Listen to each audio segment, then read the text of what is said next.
When 𝗦𝗁𝗍𝘁 arrived in Toronto to claim his late uncle's apartment, he expected the place to be dusty, old, and maybe even moldy, but nothing more than that.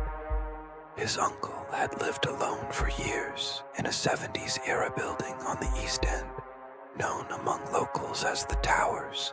Rumors floated about residents disappearing, strange noises at night, and maintenance workers refusing to enter certain floors after dark. Daniel didn't believe in ghost stories. He just wanted to clean up, settle the estate, and leave. The apartment itself smelled of stale cigarettes and mothballs. As Daniel sorted through stacks of old newspapers, he noticed something odd. A loose panel behind the living room shelf. Behind it, wires ran across the wall, thin, black, and brittle with age. They led into a small metal box, half buried under dust. On its front, faint letters read, Monarch Security Systems, 1982. Curious, Daniel plugged it in. For a moment, nothing happened. Then, the box hummed. Static-filled screens blinked into life. He expected grainy footage of old tapes or dead channels, but instead, he saw live, crystal-clear feeds. 4 cameras, 4 angles. One showed the stairwell outside his uncle's door. Another showed the hallway leading to the elevator. A third showed the laundry room 2 floors below. The last screen froze Daniel cold. It was the apartment itself. His apartment. The camera angle faced directly into the living room where he stood. He turned around, scanning the walls, the ceiling. There was no modern camera, no device, nothing at all. Yet on the screen, he could see himself staring in disbelief. He yanked the plug from the wall. The screens went black. He laughed nervously, telling himself it was probably some trick of the wiring, maybe a feed looped from years ago. But when he checked his reflection in the darkened screen, he saw something behind him. A man, blurry, pale, standing just at the edge of the kitchen doorway. Daniel spun around. Empty. Only silence. Over the next days, the system kept turning on by itself. At night, the cameras hummed, even unplugged. Each time, the angles seemed closer, more intimate. Once, the hallway camera didn't show the elevator at all. Instead, it showed Daniel sleeping in bed. He tried covering the screen with a blanket. By morning, the blanket was gone. He tried smashing the box. When he lifted the hammer, the image on the monitor changed. It showed him, frozen mid-swing. But his face on the screen wasn't his own. It was older, bruised, and lifeless. Desperate, Daniel asked the building manager about his uncle. The old man stiffened. That unit should have been sealed, he said. 12B has history. When pressed, he revealed that tenants in that apartment had reported being watched. Some swore they saw themselves on TV screens before they died. Daniel's uncle had complained too, but refused to leave. He said the cameras knew him, that they liked him. The final night, Daniel woke to the sound of the static hum. He stumbled into the living room, the glow of the screens painting the walls in pale blue. All 4 feeds now showed the same image. His bedroom door slowly creaking open. On the screen, Daniel saw himself walking out, except he was still standing in front of the monitor, frozen in terror. The other him turned, looked directly at the lens, and smiled. The feed flickered, then went dark. The next morning, neighbors reported that apartment 12B was empty. No sign of Daniel. Only the box remained, humming softly, screens showing nothing but static. But late at night, Residents claim you can still hear the click of cameras, recording an apartment no one lives in anymore.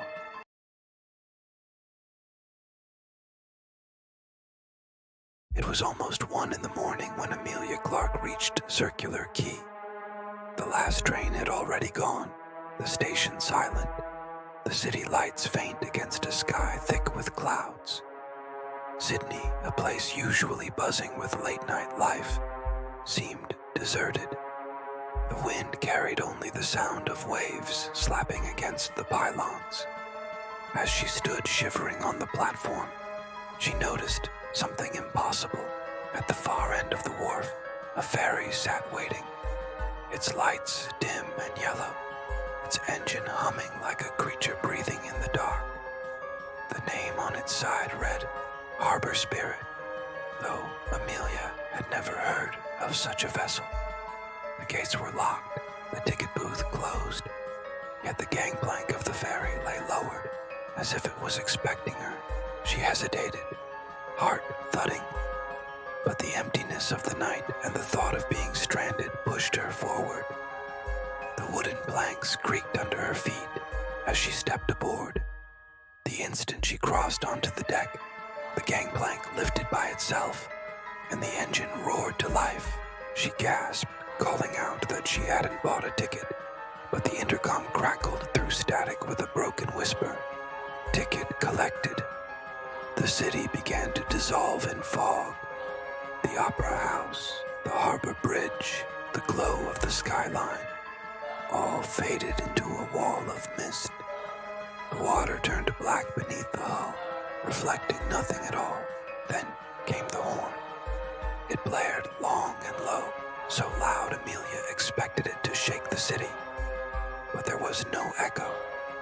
Instead, the sound vibrated through her chest, rattling her ribs like it came from inside her own body. She turned to look at the rows of seats behind her. Her breath caught. The deck, which had been empty moments before, was now filled.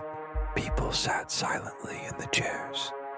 A soldier in a faded uniform, a woman in a tattered dress from another century, a child clutching a rusted pail, an old man soaked to the bone as though pulled from the sea.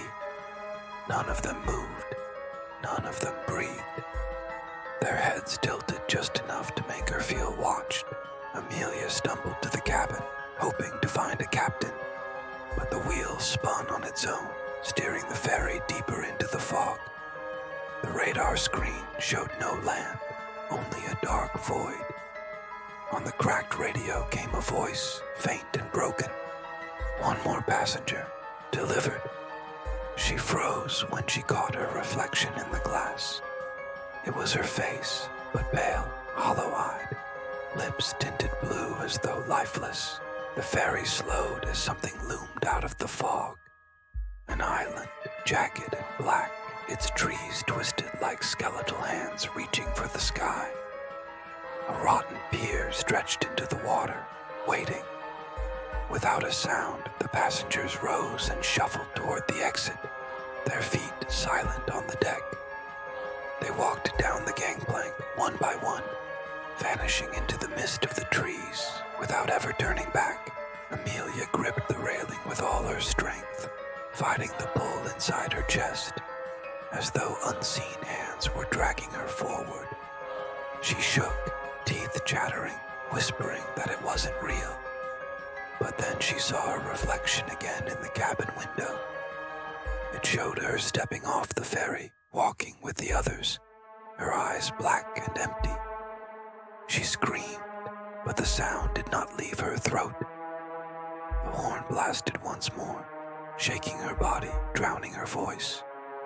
By morning, the harbor spirit was back at Circular Quay, moored silently, its deck empty. The workers found no crew, no passengers, no sign it had ever left. Tourists took photos of the mysterious vessel, joking about its eerie look, but locals whisper that on fog-heavy nights, the ferry still moves across the harbor without schedule, without destination. Those who step aboard never come back, except as silent passengers on the next voyage.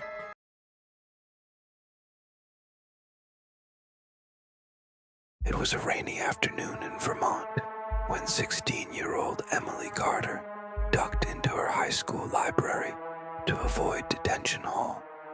The place was almost empty, only the smell of old paper and the hum of the fluorescent lights filling the air. She wandered to the back shelves where the yearbooks were kept, thick, leather-bound volumes stacked in uneven piles. Students rarely touched them, but Emily's history project required research on the school's early decades. She slid a heavy book from 1985 off the shelf and let it thud onto the wooden table. At first, the photos looked normal. Wide smiles, feathered hair, outdated sweaters. But then she noticed something strange. In every single class photo, one student's face was blurred, not out of focus, but smeared as if the ink itself had melted across the page. No name appeared under the blurred face. Emily ran her finger over the distortion. The paper felt smooth, yet the image seemed to shift beneath her touch, like ripples in water. The next day, curiosity pulled her back. She opened a 1990 yearbook. The same thing, a blurred face in the senior class. This time, the student's outline was clearer. A tall boy, maybe, with dark hair. His head was tilted just enough to suggest he wasn't posing with the others. It almost looked like he was watching the photographer. When Emily blinked, she swore the face had sharpened slightly. She hurried to show her friend Claire. But when Claire looked, the blur had spread again, smudged beyond recognition. Old ink, Claire shrugged. Humidity ruins everything. But Emily wasn't convinced. That night, Emily dreamt she was in a dark hallway, lined with lockers. At the far end stood a boy with his head tilted, face blurred, just like the photos. He didn't move, didn't speak. He only lifted one hand and pointed at her. When she woke, her throat ached as though she had been screaming. The following week, the librarian found her hunched over a stack of yearbooks, flipping frantically through the years. The blurred face was always there. 1979, 1982, 1994. Always one student erased, yet always in the same position. Back row, third from the left. Finally, Emily found her mother's class yearbook, 2001. She turned the page, heart hammering. There was her mother, smiling in her cheer uniform. And beside her, blurred beyond recognition, was the same face. But this time, Emily could see its eyes. Faded gray, staring straight out of the page. At her. The librarian pulled the book from her hands, saying sharply, "You shouldn't be looking at that." When Emily demanded to know why, the librarian's expression faltered. That page changes. You're not the first to notice. Those who see him too clearly don't last. That night, Emily woke to a sound of pages flipping. Her yearbook lay open on her desk. She hadn't brought one home. She crept closer, every hair on her neck rising. The blurred figure was no longer blurred. It was perfectly clear. A boy with sharp cheekbones, sunken eyes, and a faint smirk. She slammed the book shut, heart racing.